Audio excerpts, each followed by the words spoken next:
Baik teman-teman semuanya, Bung Karno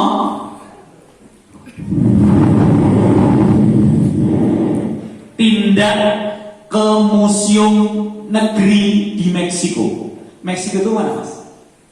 Temon, Kulon City, ya, belok ke kiri bandara, terus Jakarta, langsung New York. Nanti berangkat ke sebelah kiri Amerika Latin tuh ya, nanti Meksiko. Di Meksiko beliau sebagai tokoh dunia dielung-elungkan dan mendapat kesempatan untuk berkunjung ke Museum Nasional Meksiko, berjalan didampingi para pejabat dan pengawal-pengawal yang dagang.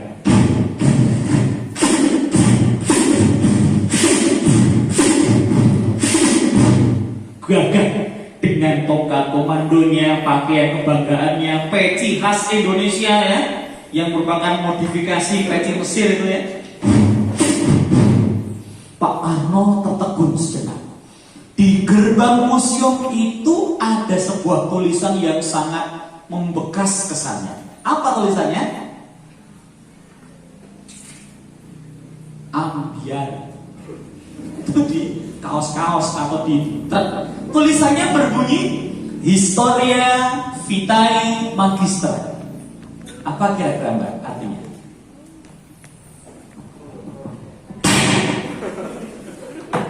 Artinya apa?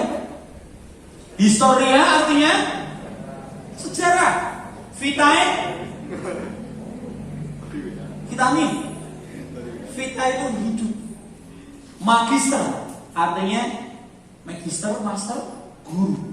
Sejarah adalah guru kehidupan.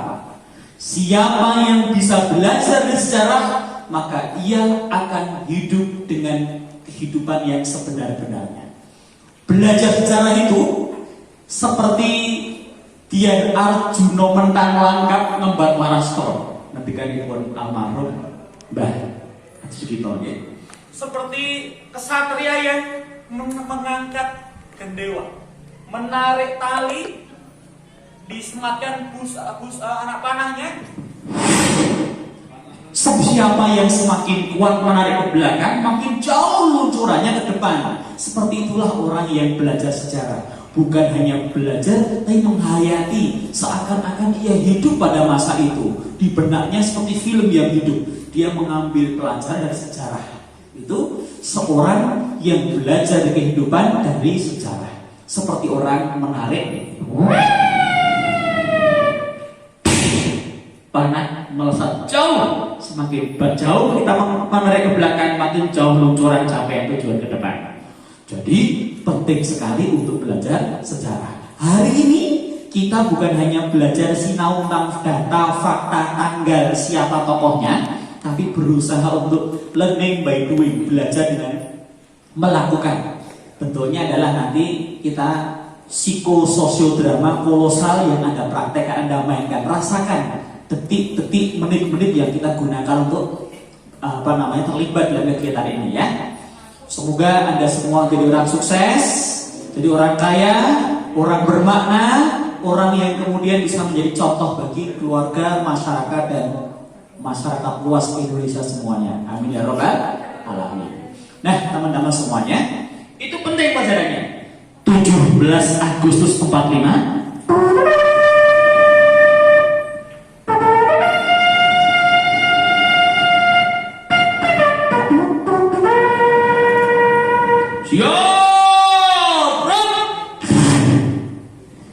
dikumandangkanlah proklamasi di Jakarta ya, Jalan Pegangsaan Timur nomor 56. Pak Karno pada bulan puasa itu jam 10 pagi hari Jumat menyampaikan proklamasi deklarasi kemerdekaan kan? Rakyat-rakyat berbuyun-buyun untuk menyaksikan. Ayo kita berangkat, kita sudah tinggal. Iya, ini penting sekali. Peristiwa yang baik sekali seumur hidup kita akan kita lihat. Mereka menuju ke sana melihat proklamasi dikumandangkan. Jebule rame di Jakarta loh. Nah yojo yang ngerilik TVRI ngerilik peristiwa itu. Sinuwun ngaso dalem dengan Pakualam, si Paduka Pakualam, para pejabat mendengarkan peristiwa ungkapan proklamasi itu dari Yogyakarta. Mesem, marem, mongkok, mantep mendengarkan kabar itu. Segera beliau memanggil ajudannya dan meminta sehari kemudian mengirimkan surat ke Jakarta, ya, maaf, pakai telegram ke Jakarta. Intinya Yogyakarta mendukung penuh kemerdekaan Republik Indonesia. Sebuah kebesaran jiwa yang kita pelajari hari ini, di mana raja kita, Sinuwun kita, Ngaso Dalem menjadi orang yang mula-mula menjadi Indonesia layak disebut sebagai negara. Kan secara negara punya wilayah, betul? Punya pemimpin, betul? Ada rakyat, betul kan? Dan ada tentaranya kan? Nah, terjadi begitu. Tanggal 16 kirim telegram, Pak Karno bunga gembira, Bung Hatta mesem, para pendiri ya yang lain, founding father kita menjadi bahagia. Kenapa? Indonesia proklamasi itu problem loh, masih ada problemnya. Satu, problemnya apa? Belum memiliki wilayah definitif yang jelas sebagai wilayah dan tempat melaksanakan pemerintahan. Belum punya. Memang luas yang diinginkan Indonesia itu, tapi yang menyatakan bergabung ada berapa? Baru satu, yaitu Yogyakarta, Kraton Ngayogyakarta Hadiningrat. Ini bangga sekali.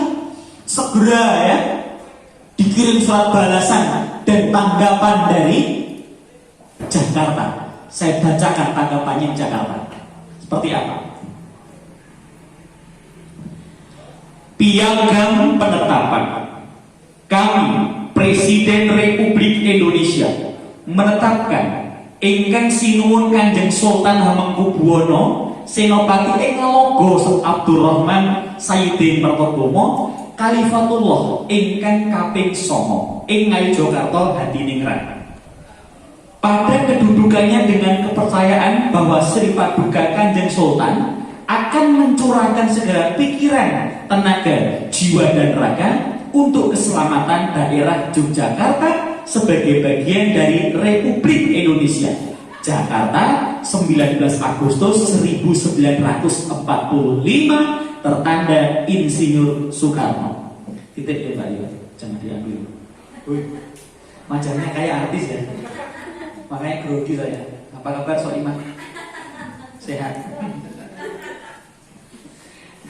Jadi begitu gembiranya Indonesia karena modal pertama wilayahnya adalah Ngayogyakarta Hadiningrat. Bagaimana nggak bangga? Adik-adik, saya ingin jelaskan pada Anda semuanya betapa luasnya bangsa kita ini. Yogyakarta yang terdiri atas apa saja kabupatennya? Gunung Kidul, ya. Apalagi Kulon Progo, Sleman, Bantul, Kota Makias, Akumli itu.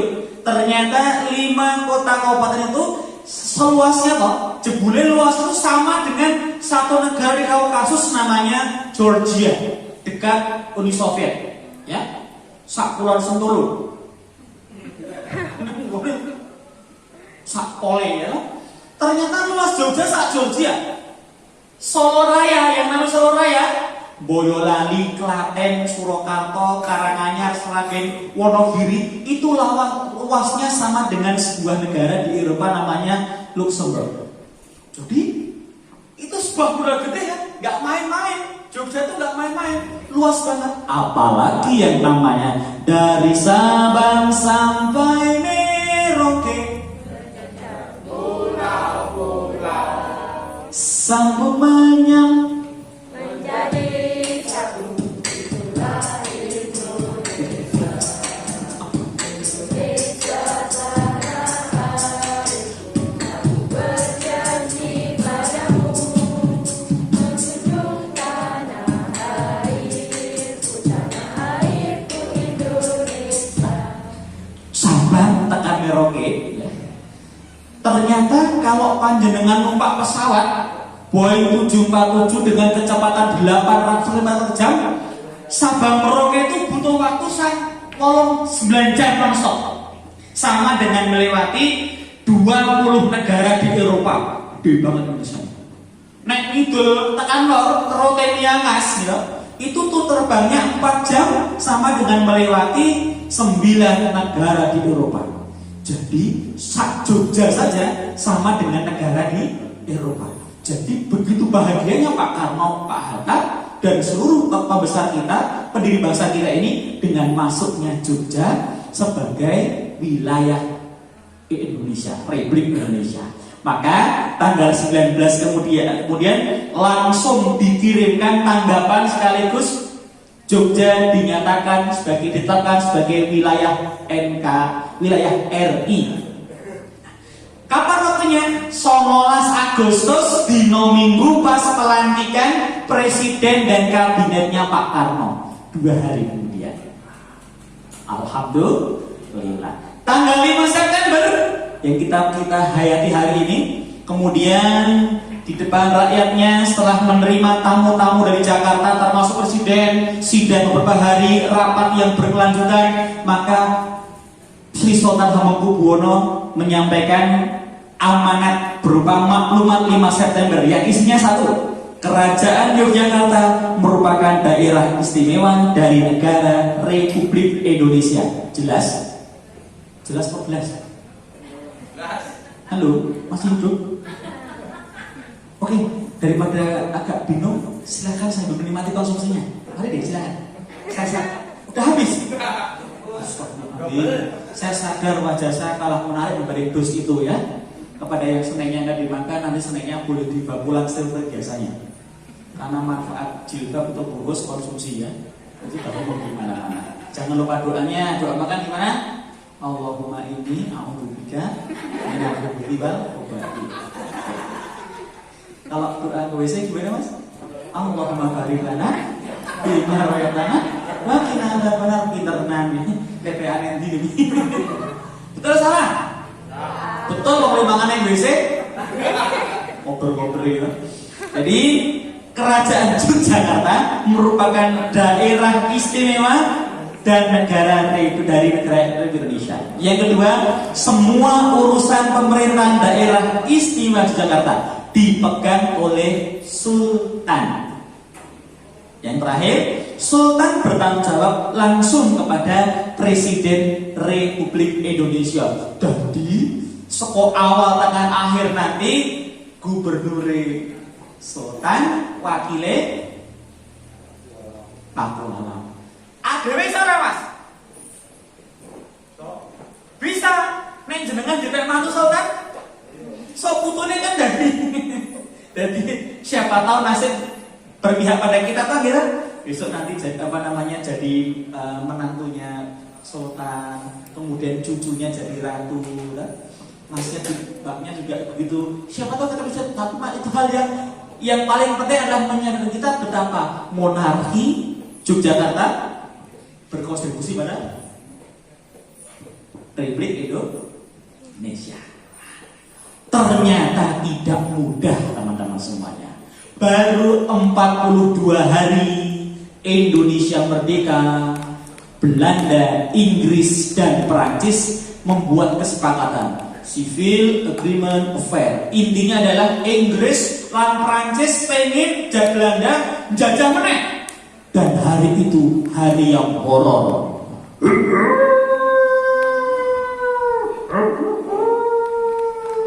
Suara apa itu? Saya muni kucing diruyak sih. Itu suara serigala, adine Sri Wahyuni. Horor, kenapa? Tanjung Priok kedatangan musuh. Kapal perang datang berbondong-bondong. Meh wae laute ngamuk, lautnya mengamuk, tapi tentu saja ditahan oleh Yang Maha Kuasa.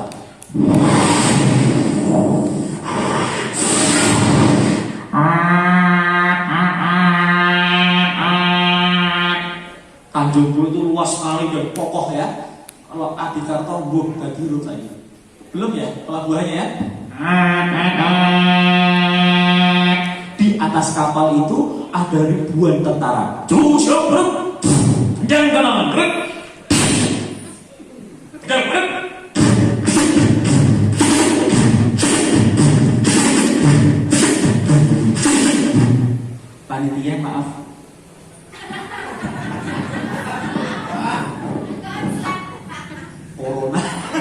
problem.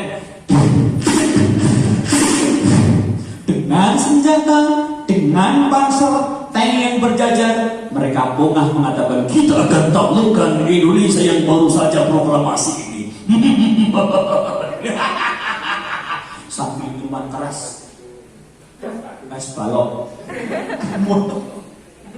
Kemudian mereka turun ke bawah. Sampai di bawah terjadi perlawanan sporadis di masyarakat. Mereka membabi buta.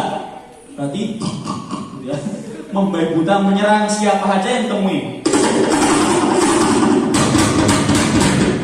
Senapan. Ini senapan apa namanya, Mbak?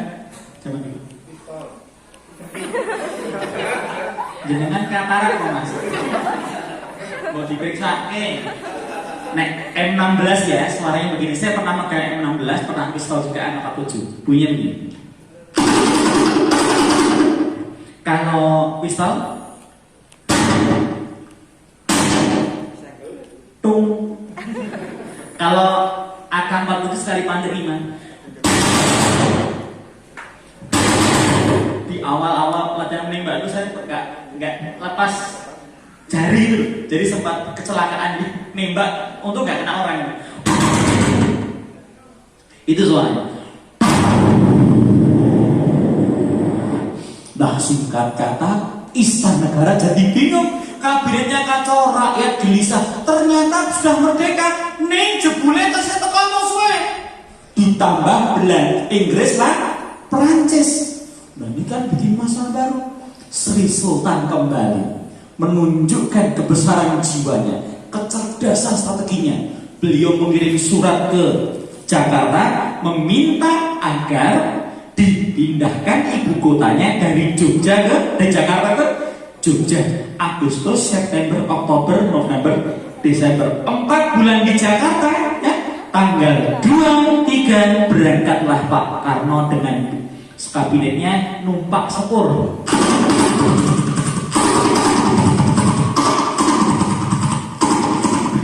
Masih mikir, lambung itu dong lagi. Latihan Mas ya. Ini cangkong balap. Semua orang itu pandai mendongeng. Syaratnya satu, sepanjang masih bisa ngerumpi, itu pandai mendongeng. Hanya merubah baterainya. Kereta luar biasa. Sampai peristiwa hampir malam di Jogja, ketika keretaku tiba, disambut oleh Sultan dan Pak Kualam dengan kendaraan masing-masing. Pak Karno di mobilnya Sultan, Pak Hatta di mobilnya Pak Kualam. Merdeka! Saya merasakan semangat yang menyala-nyala berkobar-kobar di dada, di mata, di setiap teriakan rakyat Jogja yang menyambut presidennya. Di bawah Gedung Agung, kemudian lenggah, sare dan hari berikutnya memimpin Indonesia dari peristiwa itu. Di Jogja berapa tahun? 3,5 tahun. Nyaris 3,5 tahun Indonesia dipimpin dari Yogyakarta. Manggone Yojo diragati Jogja. Nanti keraton Jogja nggak punya apa-apa lagi ketika berangkat pulang ke Jakarta setelah Jogja sudah tidak lagi menjadi ibu kota. Wah. Belum selesai. Tanggal 28 September tadi Mika Belanda datang ke Tanjung Priok. Tanggal 20 Oktobernya mendarat di Semarang. Ya, Semarang. Apa itu? Pasukan Mika datang ke Semarang, kemudian tanggal 20 hingga 15 Desember perang cukup panjang dipimpin Pak Dirman. Perang di Palagan Ambarawa. 12-15 puncak-puncaknya. Jebol iso kalah Belanda itu ya. Pak Dirman sebagai pemimpin bisa menangkan dengan kesungguhan tentaranya untuk menyingkirkan mereka, mengalahkan mereka. Pak Dirman itu tokoh Muhammadiyah, belajar di Kiai NU namanya Kiai Sukhi dari Parahan Temanggung, pesantren Bambu Runcing. Jadi beliau punya 2 latar keberagaman, pemahaman agama, dan menang. Tentu saja atas arahan dari Menteri Pertahanan Keamanan. Siapa waktu itu? Siapa lagi kalau bukan Sri Sultan Hamengkubuwono ingkang jumeneng kaping 9. 19 Desember.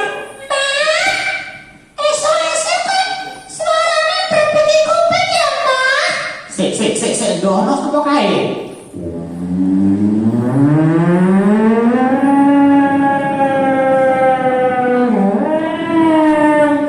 Napa wonten latihan nggih, Pak? Kok sakmenika kathah pesawat yang mabur terminggir? Mbah ndok, aku ora ngerti. Kamu ngerti enggak? Di foto enggak? Umat ini bebet neng omah. Kayaknya pesawatnya Londo loh. Kayak kotor abang kayak kabur, ngungsi, Pak Jiman, Koyono, Jumandi, Tukian. Woi taju. Gak kenal loh. Ayo dong, ngungsi. Semuanya ngungsi, bingung kenapa? Karena tentara Londo sudah terjun payung menguasai lapangan terbang. Gua ya, mau gua terjun payung kena, itu payung udan, ono sing tengah, turun tengah lapangan udara, temang sangwit jati, tengah kuburan, ceblok sawah, oke banget ya, cukup sak lapangan, kemudian mereka bergegas menyiapkan diri, bergerak menuju tengah kota Jakarta. Sekali lagi, kebiadaban tentara yang bengis itu menembaki siapa saja yang mereka lihat, apakah manusia bahkan ternak dalam tulisan, ya ditembaki. Nah, mereka ke kota dalam waktu singkat tanggal 19 Desember ya, itu bedahnya Yogyakarta. Maka diberikan sebagai kalian sebagai Dies Natalis Universitas Gadjah Mada, gitu ya. Bapak saya kan di Gadjah Mada. Dan Pak Karno serta kabinet Pak Hatta ditawan Belanda. Innalillahi wa inna ilaihi raji'un. Tapi sebelumnya Pak Dirman yang gerah, paru-parunya tinggal satu yang berfungsi.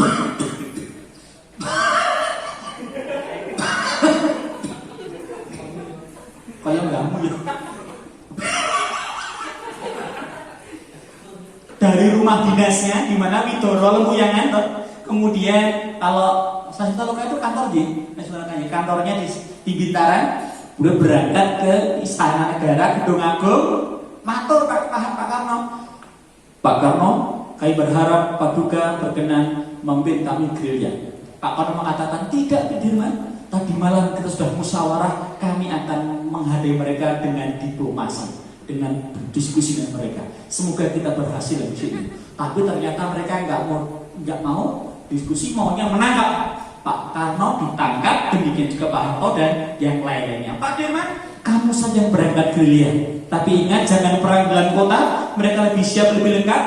Perang gerilya di hutan-hutan saja. Siap melaksanakan tugas. Mobilnya membawa ke arah selatan. Minggir, ketabrak. Derek sama tentaranya. Ganti numpak kursi kayu jadi ya.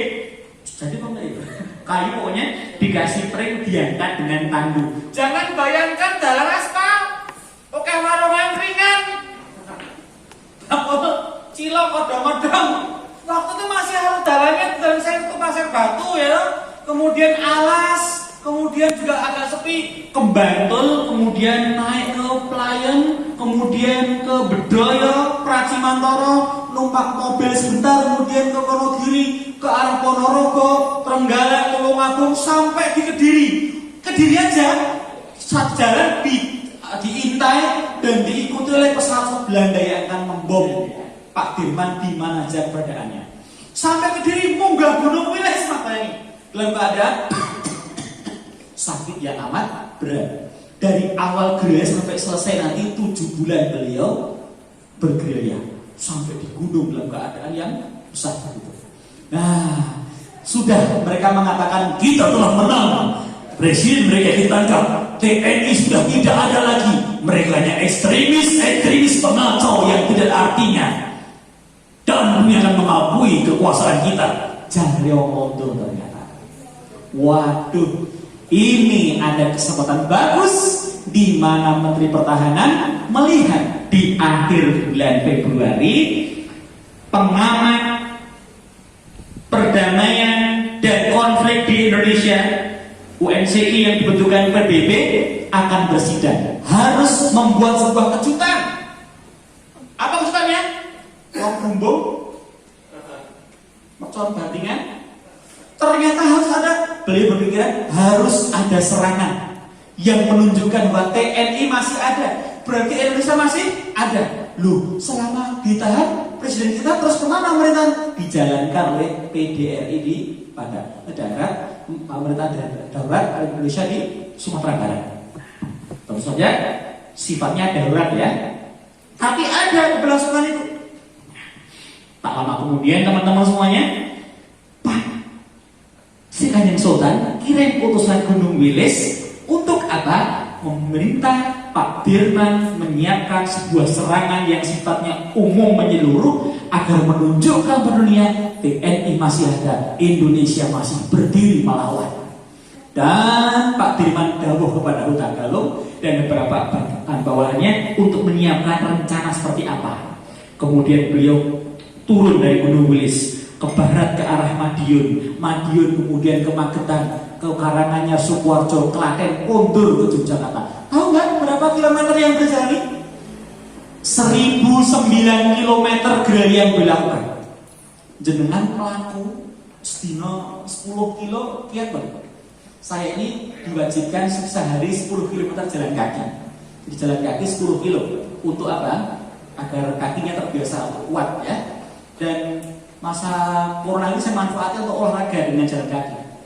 Jenengan mungkin ya, kadang-kadang kita ini kon ngepit sekolah kuliah terus dia ngomong ya, udah tuku motor, mbaknya pengen RE King, ya kan?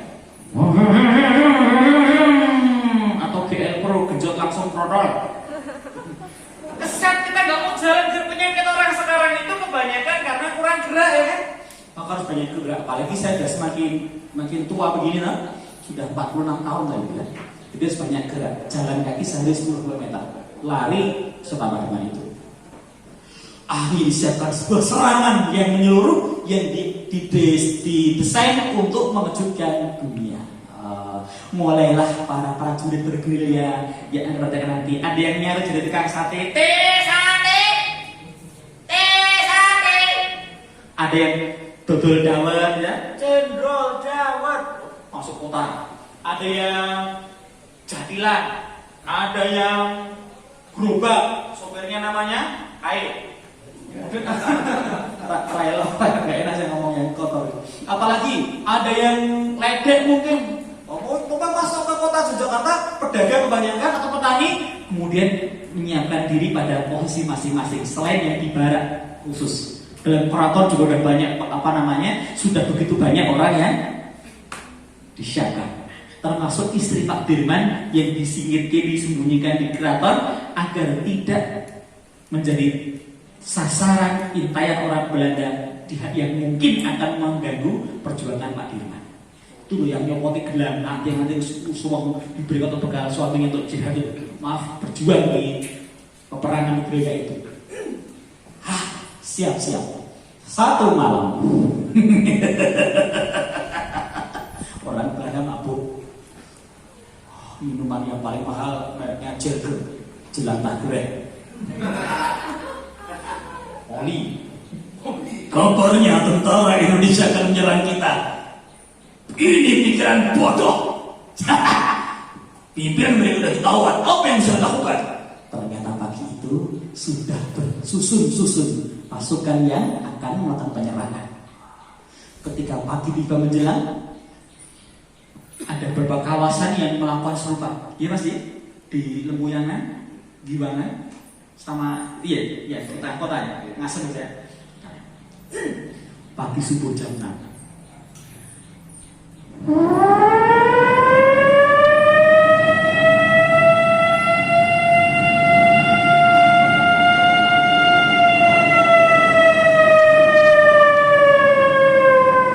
Saatnya pergantian jaga.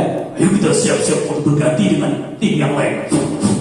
Tiba-tiba teriakan,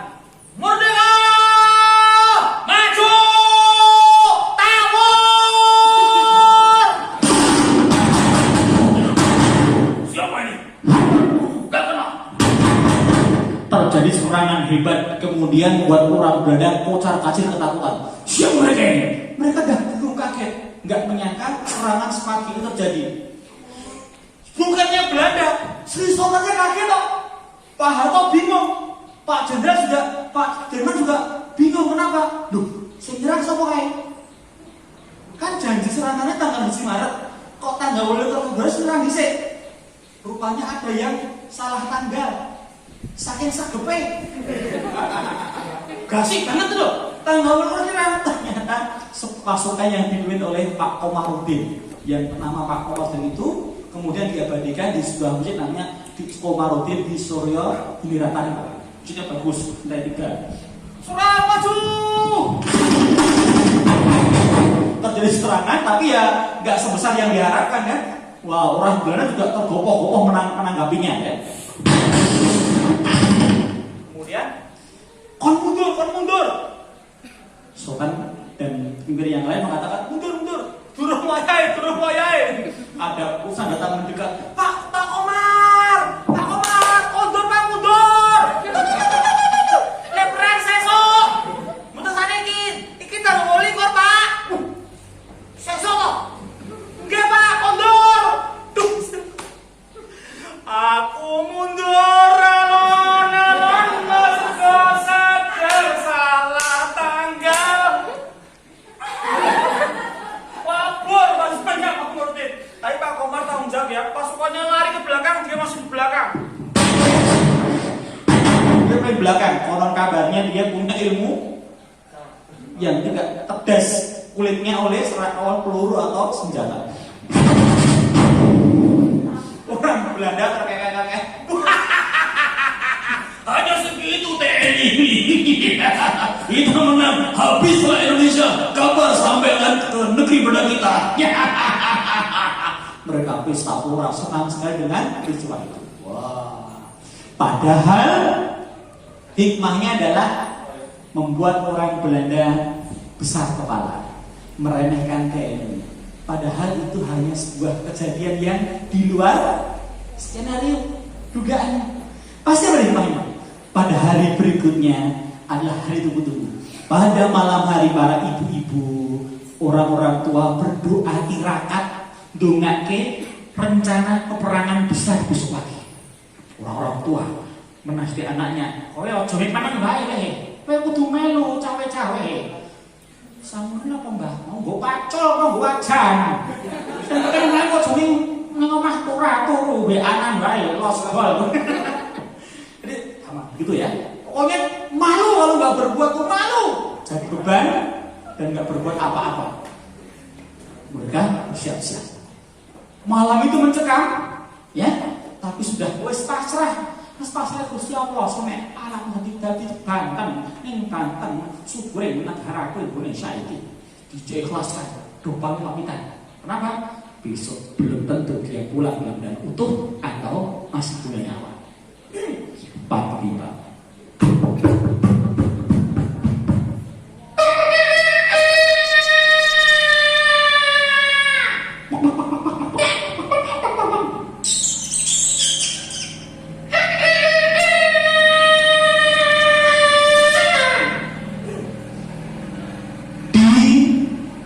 Tolong ada azan berkumandang. Allahu Akbar,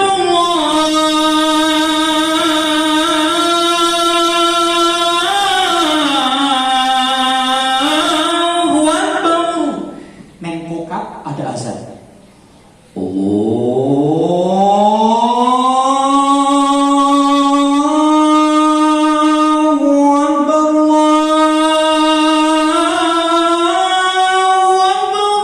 Brosok ada azan. Allahu Akbar, Allahu Akbar. Dan Supri, Allahu Akbar, Allahu Akbar. Semarane serak-serak kemerosak, kaget panganos sing godhong pring. La ilaha illallah. Tapi hari itu yang jamaah banyak. Para pendeta berdoa, umatnya pada mengaminkan kan pagi-pagi dia berdoa ini saat yang sangat genting bagi Yogyakarta dan NR. Dan ketika tiba, jam 6 sirine gaub berbunyi.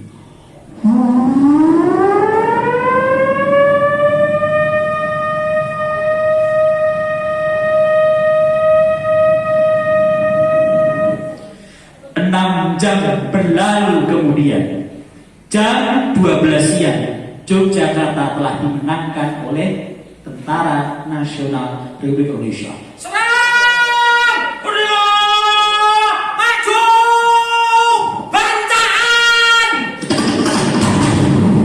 Orang Belanda jadi bancaannya rakyat Yogyakarta.